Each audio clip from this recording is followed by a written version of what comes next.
И јас се кажам, не плаќам даноци во Египет, јас плаќам даноци, такси во Македонија. И ме треба Македонија да ми даде моите права, а не Египет да ми даде моите права. Или Хрватска да не Хрвати да ги натаму. Значи како јас плаќам даноци, ние дури едно време за пописот беше мислам 2011 година, имаше тогаш не ставаја пописувачи египчани во Охрид, и имавме протести на улици и викаме тогаш немаме право на запослување, немаме право на ова, тогаш да не плаќаме повеќе ни даноци. Тоа зашто да плаќаме даноци кога никој права немаме во државата. Значи тука е проблемот.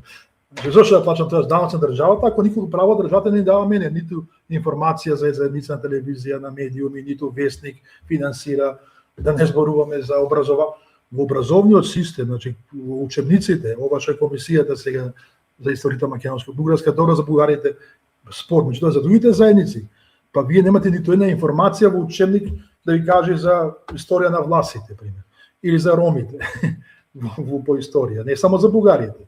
Значи тоа е проблем.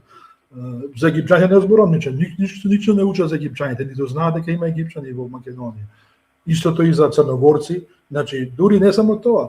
Црногорската држава има со тоа се буна црногорците, во учебникот по историја по 6 деление, државата Зета е нарекува српска држава.